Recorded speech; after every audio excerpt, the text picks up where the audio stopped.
All right, welcome to the Binary Atlas podcast. On today's show, we are going to be talking about scams of all shapes and sizes. With me today is Brandy. Hello, everyone. So, we're going to get started today with going through some different levels of scams that you might find online. These can happen via Facebook, via chat, texting, phone calls, email. Yes, or a website you may visit. You may get a pop-up message. Oh, it ranges so great, and we just figured this would be a really good episode to talk about this on. So let's just get started with the first one, imposter scams. I personally haven't run into this one, but I've read lots of stories about them online. It's basically when someone is either messaging you through like a message service, a text message, or they've called you and they sort of sound like your loved one and they pretend to be somebody that, your son, your daughter, Grandson. grandson, whatever, and they say, hey, I'm in trouble. I need bail money. And they try to get you to either wire money to them unsecurely or Like through Western Union or something. Yeah, or, something that can't be tracked, or we'll give them your credit card number, things. Yeah, these types of scams often prey on the elderly, especially maybe, it's something you might want to consider talking to your elderly relatives about. And maybe it's their first cell phone. They're not really sure how everything works. And they get a phone call and it's, hey, grandma, hey, grandpa, I'm in trouble. And then the grandparent automatically assumes it's one of their grandchildren. So they're like, oh, Johnny, is that you? And then the scammer will say, yes, it's me, Johnny, because they are just looking for that sympathetic ear to try to send them money. And you know what? Now that I think of it, I have had this one, and I think you have too. When you have the phone call that states that there's been a warrant for your arrest. Yeah. They say that they're from the police station. They're a police officer. There's a warrant for your arrest. You have outstanding fines, a speeding ticket or whatever. And that if you don't give them cash right now, they're going to send an officer out to arrest you. Right. And I've actually had that. Now that I think about it and I remember, yes. I've had that one. Yes, it's been at least a couple of years ago. And just, spoiler alert, folks, the police have not showed up here to arrest us yet. So I think we're in the clear. But that was and that was my response. So when it comes to an imposter scam, you need to ask questions, right? So like when I got called about that, I'm like, okay, why don't you send the officer out and I'll talk to him when he gets here. Exactly. Right? You want to challenge what they're saying. If they are a friend or relative, tell them, hey, wait a second. I've got another call coming in. Let me put you on hold. Go find another phone. Dial that person. And call them on the number that you know and ask them if that's, and you're always, it's a scam, right? So what the other person is going to say was, I'm not talking to you. Right? Or, if you have, a relative who tells you they're in jail and they need you to wire some kind of bail money. Okay, first of all, that's not how it works. Second of all, do what Jonathan said, put them on hold, call the police station. They'll tell you if your relative's been arrested. Yeah. So it's sad that you think to yourself, nobody would fall for that, but they would not do this. If people didn't fall for it. If someone somewhere didn't fall for it. Yes, and it's not that the people falling for it are stupid people. These are people who are highly sympathetic to their relatives. They, this is grandma who loves her grandson Johnny, and she really thinks it's Johnny. It's not Johnny. But the moral of the story is, know the technology you're using. If you aren't comfortable using a cell phone, ask a friend, a family member, have them teach you the ins and outs of how a cell phone works and texting so you can be more aware of these kind of scams that pop up. The next one we're going to talk about is online shopping scams.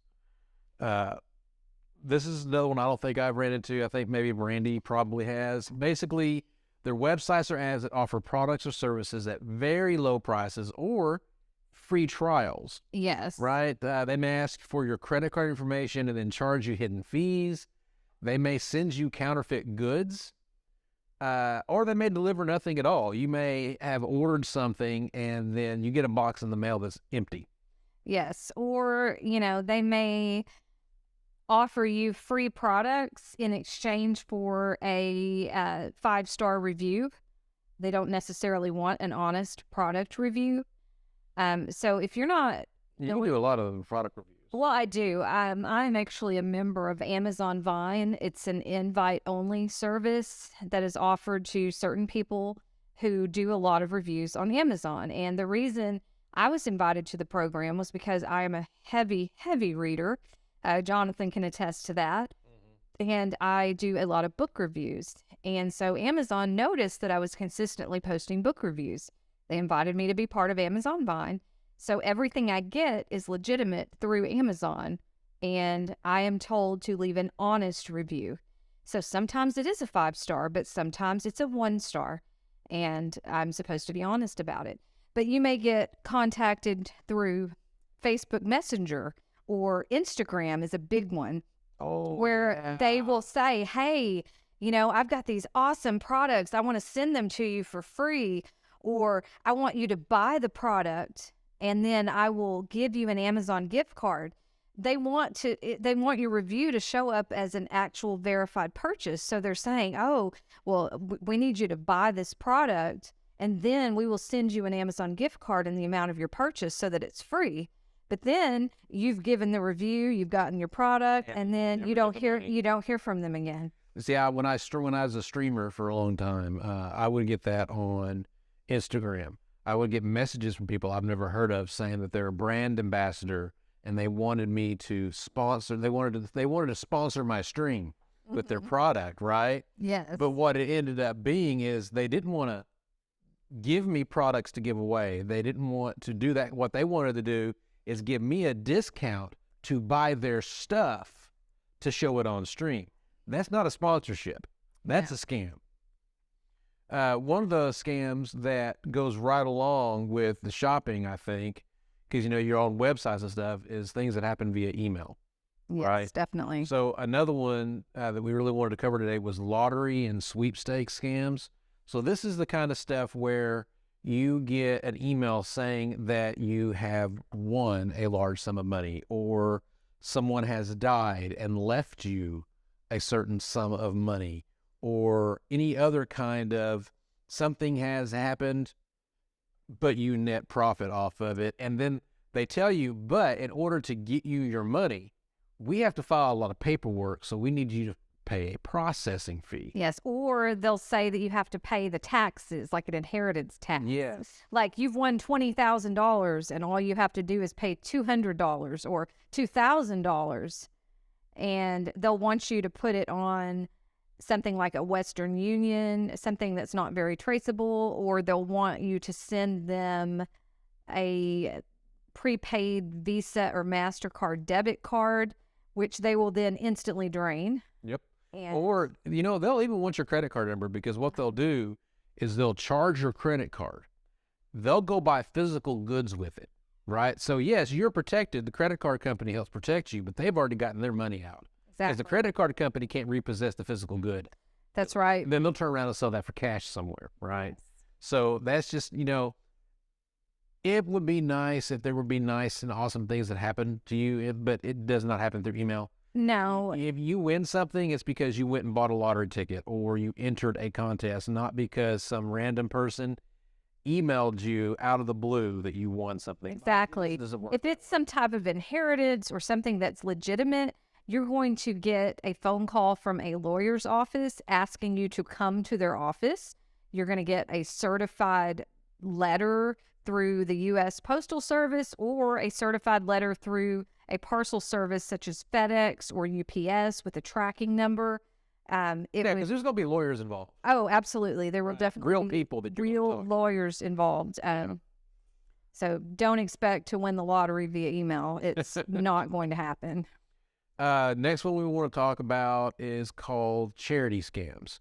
So these are fake charitable organizations that say that your donation goes to feed the children or help the homeless, or maybe there was a recent, these often happen after natural disasters. That's true. So like the earthquake in Haiti, right? I'm sure there were probably scams going around about donating to the earthquake victims in Haiti. Yes, or, a recent hurricane. It's been quite a while, but after Hurricane Katrina, there were several online charities that were set up.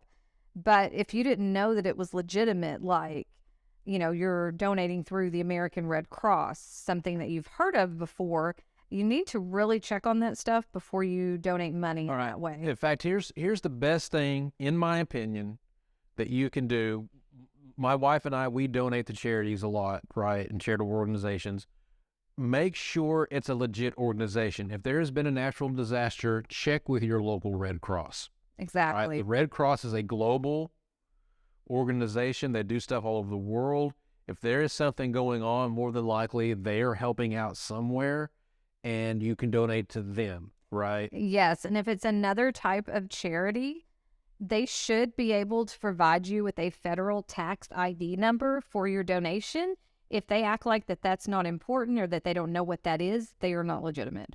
Yeah, and also, don't underestimate physical, right? So a lot of the times, I worked in emergency management. A lot of the times when there was a disaster, there would be somewhere where you could drop off physical goods. They'll put out a flyer saying, hey, we need bottles of water. We need blankets. We need diapers, hygiene clothes, products. whatever. They'll let you know what is needed, and you can physically buy those products and then go physically drop them off. Yes, well, and often they will put like a semi truck and trailer out in front of a Walmart or another type of grocery store saying, hey, these are the items we need, or they'll give you a list as you walk in, and you'll be able to purchase the items at that store and then give the items directly. I mean, it sounds a little artless, but these days, you don't just take someone at face value and give them cash, right? That's just throwing your money away. You want to make sure that if you are going to donate, make sure it's going to a legit organization or someone that is actually physically taking goods and is going to get to its end destination, right? Absolutely. Another one that we like to talk about is called employment scams. These are emails or messages that offer you a job opportunity that sounds too good to be true. They may ask you for money up front for training materials, equipment, background checks, etc. They may ask for your personal information for identity theft purposes. They may ask you to transfer money on behalf of someone else, a money mule, which is also illegal. So you can think of this as a good example of me. I work in IT, right? And I suddenly got an email out of the blue from a Apple recruiter saying that they've seen my profile online, they love the work I do, and they want to offer me a VP position at Apple. Right? I didn't apply for a position at Apple, but I'm a really good fit for this position. But they're going to have to run a background check on me, a federal background check, and they'd like me to pay that processing fee in order to run that background check. It's still too good to be true. Now, I've been contacted by recruiters in the past, right? But usually how a recruiter works is they contact you, and then you have to physically go meet somebody. Right. Or they say that they are representing a company that's looking for a certain type of person, and they invite you to go to that employment website and legitimately apply. Exactly. And then I drove to Memphis one time for an interview with an employment agency that was a headhunter, right, looking for people. So that kind of stuff happens, but not in this email way where you just get an email out of the blue saying, hey, the job is yours. We just got to file some paperwork. Yeah, that's not going to happen, especially not a vice presidential position at Apple. Sorry, not going to happen. Well, that's how they snag you, right? They're giving you what they think is a dream job of yours, right? And they do that on purpose because we're human and we tend to think of ourselves as not being very lucky about the odds being stacked against us, right? So we get really optimistic when we get excited about something. Oh my God, this is something I've wanted for so long, and now I have the opportunity to do it. And that excitement kicks in, and then you just don't think clearly. Mm-hmm. You don't think that, you don't run through the logic of what's going on, and that can hit anybody. So another one we're going to talk about is ransomware scams. So I really wanted to cover this one because this has a technical component to it that really goes along with the podcast. So what ransomware is it's malicious software. It gets downloaded to your computer and it encrypts your data. It basically makes it impossible for you to access your data unless you pay them a fee and they send you the unlock code. And this is not just individuals. Companies have been hit with this. I've heard Hospitals have been hit with this. This is a really huge thing. They can infect you through most of the time, you have to physically do something to initiate this, right?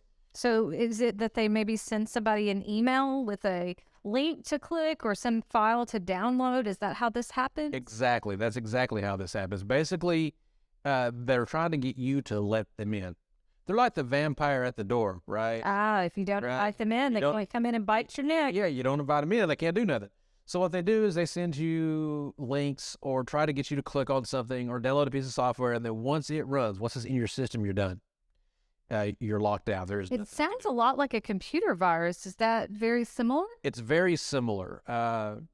Technically, you can encrypt your hard drive on your own. There's all kinds of tools available out there. There's tools built into Windows and to Mac OS where you can encrypt your hard drive yourself, but you choose your password, your key that encrypts that data, right? So that you have to put that key in or it can't be read.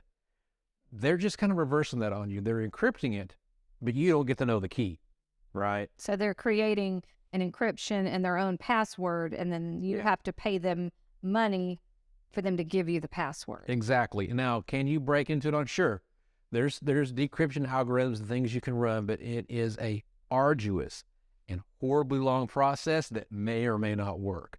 So some of these companies, I've read stories about them, they won't tell you that they did it, but they broke down and they paid the fee. This sounds like virtual terrorism. A little bit, but here's some things that you can do to alleviate that. One, never keep all your data on your computer, period. Have a backup somewhere. Right now, I'm not saying back up your entire computer, right? You know, you have your operating system, you have software and you install Safari, Mail, your recipe software, whatever, right? Or in hospitals cases, I'm sure they have some type of medical coding software, right? But yes. the data that software runs on, your Word files, your documents, your Excel spreadsheets, your databases, keep all that stuff backed up on a separate drive that is not attached to the computer. Okay, that can be via online, where if you use an online cloud service like Dropbox, Google Drive, there's several others out there. Yes, can that also be an external hard drive? Yes, but when you have the external hard drive, you want to create the backup, but don't keep it attached to the computer. That way, if something like this happens, it can't see the hard drive because it's not attached to it. It's just sitting over there cold storage, right? Okay. So worst case scenario, you wipe your computer. You totally wipe the hard drives, get rid of everything on it, reinstall the operating system. And then you can go back and access your database. Because worst case scenario, if you don't do it daily, you might lose a couple of days of work, but you still have a recent copy of your data that you can put back. That makes sense. Well, isn't it true that there can be automated scripts that can automatically back up those files? There like is. On the hour or... Yes, there is. But if you choose to go the physical drive option, you have to have some physical interaction because, like I said, you don't want this drive attached to your computer at the time you get infected because the software can see it and will encrypt it. Okay, that makes sense. So you want to do what's called cold storage. So it depends on how important your work is and how much data you're willing to lose. But basically, after the backup happens, you detach the hard drive from your computer and set it aside. Okay. And then the next time you need to make a backup, you plug it in, you make your backup, you detach, set it aside. Okay, so it's very much like an external hard drive or like a, jump drive, flash drive. Oh, that's exactly very similar, just much larger. Yeah. I have a question, though, about this ransomware scam. Can these types of scams also infect a smartphone? I don't think so. The reason, now, take that with a grain of salt. So it depends on the phone you have. So if you have an iPhone, probably not. Okay. Right? iPhone What about- has a I'll get to that. iPhone does a really good job of having encrypted storage, security, and things in place that make it not really possible to do that, but it could happen, but very unlikely. Android phones, on the other hand, are much more open when it comes to security. The problem with Android phones is out of the box, whether it's a Google Pixel or Samsung, yes, they do have security features in place to prevent things like that from happening. But Android is open enough that if, as the user, I could choose to turn that stuff off. Okay. Right. That makes sense. So it makes it more open and vulnerable to attack. But I don't know if it's as big a deal on the phone. Like, we might get to that point someday where I sit down at my desk and I dock my phone, and my phone is my whole computer system as well.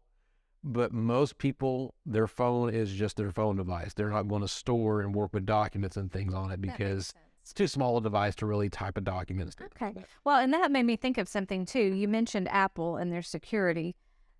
Is it true that an Apple operating system might be less vulnerable than a different operating system for this type Well- of ransomware scam? Yes and no. So here's the truth about Apple operating system. Yes, it is secure, and yes, they do get less viruses, but it's not because they're less vulnerable.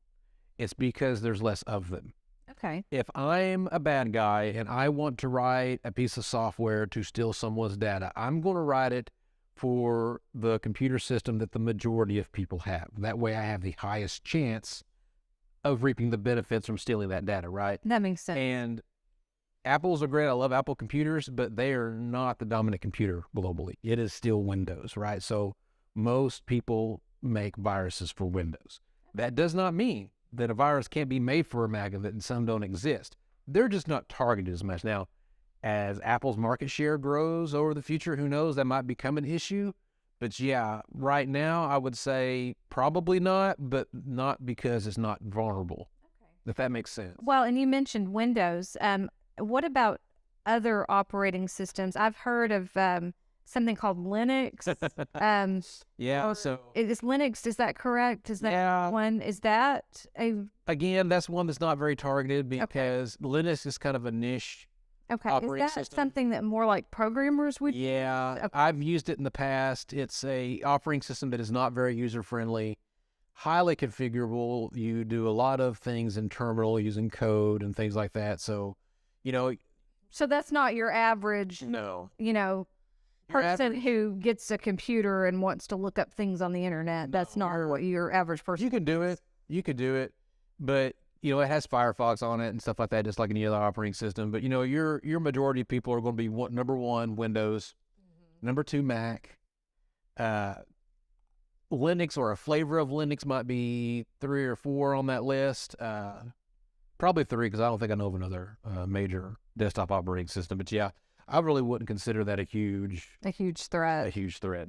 So primarily, you're looking at the Windows operating then for those particular ransomware Yeah, scams. Prime- But these other scams are pretty much any phone or operating system because it's operating a lot through email or through an app like Facebook or Yeah. Instagram. Well, yeah, because they're not at that point.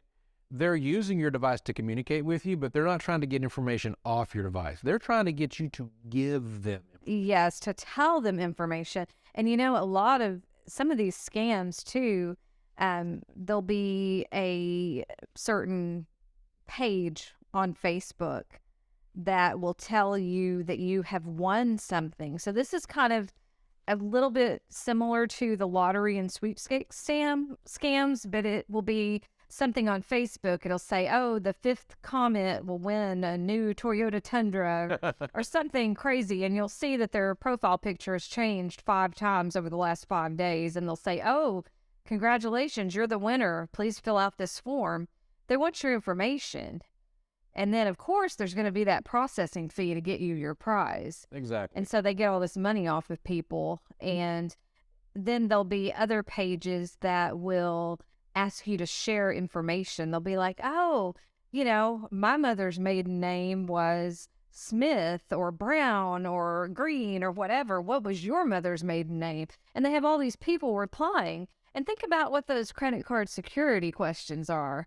Often they want to know your mother's maiden name. So you're telling everybody, your mother's maiden name was Black or Well, so whatever. that brings up a really good point, and this is something that everybody just kind of needs to be aware of.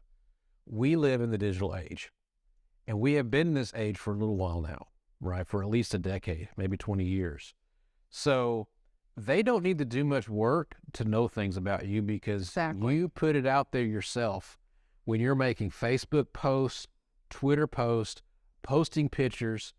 You're putting a lot of information about you out there. So it is not hard at all for someone to do a couple of Google searches and learn enough about you that they can make some compelling arguments when they're talking to you, trying to scam you. Exactly. With my children, when they get a credit card someday, I'm already going to tell them, don't ever use mother's maiden name as a security question because I'm an author and I write with my maiden and married names. Anybody who Googled me could find that out. So Yeah. you have to be a little more selective when you're doing things. Basically, you're coming up with a lie that you can remember, so that nobody knows. So it's like, am I going to put my mother's real maiden name as, my security question? No, definitely not. All right, so let's move on to our last one I want to talk about. I want to talk about this last one, and then I want to go over some things people can do if they do get scammed, right? Exactly. If you've actually fallen into the trap, we'll talk about some things you can do to get out of it. So the last one I want to talk about is blackmail scams. And this is honestly something that I don't think Brandy run into as much, and I think honestly it's because she's a woman. I think this is a gender kind of specific scam that targets men. But I get lots of messages on Facebook Messenger, on Instagram, Twitter. on Twitter. All of a sudden, this hot chick, hot woman, right, beautiful woman, wants to get to know me, right? And I'll mess with them. Brandy's seen It's some. I might hilarious. post some of these conversations someday. That I'll mess with them, but they'll start out with, "Oh, well, are you married?" And I'll say, "Yes, I'm very happily married." Well, I mean, are you sure you're happily married? Yeah. Well, do you guys see other people? They keep basically they'll have this big conversation with you, and one of two things is going to happen in a blackmail scam. So either they're just going to say, well, if you buy me a plane ticket, I'll come see you. Exactly. Right? That's your standard scam. They're just trying to get money, then they disappear. The blackmail scam comes in where they say, well, I've sent you some pictures of me. I want to see pictures of you. Right? And you'll send a couple of pictures, and they'll be of you, smiling, giving a thumbs up or whatever. And then they'll say, okay, well, I'm going to send you something a little more naughty of me. So they send you a picture, and then they say, now you send me one of you. And they try to get you to the point where you're exposing yourself, you're sending a nude or something like that. Something compromising. Something compromising. And then what they say is, well, now that I have your pictures, if you don't pay me money, I'm going to release them publicly. Yes, or I'm going to send them to your employer, or I'm going to send them to your spouse. Yeah. Like we'll make sure you get divorced. Yes. I'm going to send it to we know who your spouse is on Facebook. We'll send them to you. Exactly. Right? So that kind of stuff doesn't happen. All right? Nobody is going to randomly see your picture. Yes, and suddenly want to develop a relationship with you just from Facebook or Twitter or whatever. It's not a dating service. It's not Tinder. It's not Tinder. So you really need to be careful about that kind of stuff. Well, first of all, don't send nude pictures because it's stupid. It really is. It really It is. lives forever on the internet. Don't do that. Yeah, no, that'll come to bite you for years and years and years. Yes, it'll bite you in all those areas you expose in your photo. So don't do it. Not a good idea. We just had that conversation with our teenagers today, saying don't ever do that. Now, when they contact me, if I'm in a playful mood, I will keep them online as long as possible because I know that as long as I'm messing with them, they're not messing with somebody Exactly. else. And we send them a nude photo of our dog who already walks around nude, so he has no shame. It's fine. But I'll do I think the biggest one I had was a lady says she wanted to see a picture of my dick. So I sent them a picture of Dick Grayson, Robin, from Batman and Robin. Oh, that's funny. I thought it was witty. Yes, definitely. But yeah, so I mean, I'll mess with them sometimes and drag it on for about an hour or two. And then at the end of it, they'll ask me, well, what do you do for a living? And I'll say something like, oh, well, I work for the government in cybersecurity. I'm in charge of a task force to track down scammers and arrest them. And then we never hear from No, there's like, you don't hear a click sound like you would on the phone, but yeah, there's a proverbial click sound and they just suddenly disappear and you can't contact them. Their profile's gone off Facebook. Yes, well, and you see a lot of people on Facebook saying, oh, I've been hacked. I've been hacked. Well, they haven't actually been hacked. Maybe their account has been cloned. I've had cloned accounts for people that I know request a friend with me, and I always friend them because it's fun to mess with them. My favorite is when they start asking me, oh, have you heard about like the COVID relief fund? You should do this. I'll immediately come back and say, well, have you heard about our Lord and Savior, Jesus Christ? Because I would love to tell you all about how he loves you. And I want you to tell everybody you know. And then for some reason, they never want to talk to me again after that. I mean, everybody should know. But, you know, it's like that. You'll get messages sometimes from people who you're already friends with, and they'll ask you bizarre questions or act like, you know, their language may be broken, where, you know, if your friend is... Oh, yeah. Well, okay. Well, technically, I have horrible grammar and spelling, so, you know. But you know your friends, and if you have a friend who's an English teacher and all of a sudden they're sending you broken sentences, it's probably not them. But it's fun to ask them questions to see. It's like, oh, well, if you're really who you say you are, you know, how did we meet? Or... Yeah, I had one that pretended to be a famous streamer. Oh, I remember that. Remember this one? It was a famous female streamer. And just so happens, they were messaging me while this streamer was online. Live, right? Live. So I went onto their live stream, and then I'm texting this person. I'm going, wow, how you're live right now on Twitch. How are you typing back to me when you don't even have a computer in front of you? You're playing a video game right now. Exactly. Well, and you'll see this on Twitter too, or Instagram, even Facebook sometimes, but usually it's Twitter.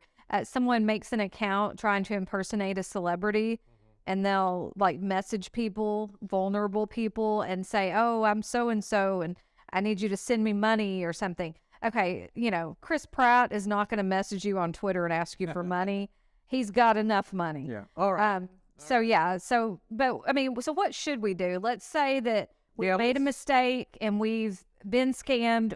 What's our first step? Yeah, what we should do? Let's sum this up by talking about what you can do to alleviate the situation. So, one, contact your bank credit card company immediately. Yes. Right? You need to basically put stops on all credit cards. All of your credit cards, any debit cards, bank accounts, like it's a stop immediately. Yeah, tell them I've made a mistake. I think I've fallen for a scam. Don't honor anything that comes through. Put a lock on everything. Exactly. Basically what it does is it locks your account where they will not allow transactions unless you manually tell them they're okay to go through. Exactly. And a lot of people get scared like, oh, what am I going to do? You go directly to your bank and you maybe take out a little bit of cash to get you through, and then you put a stop on everything. And most of the time, especially with pretty much major bank branches, they can issue you a brand new debit card number right there on the spot. Or they'll give you a temporary. They will take care of you. And then you also want to make sure you change your passwords immediately for any credit card sites or banking information. No, not just that. Everything. You want to change every password on every service that you use. And every security, like you said earlier, right? Security questions, like what's your maiden name or what town were you born? Change all of that. Exactly. Right?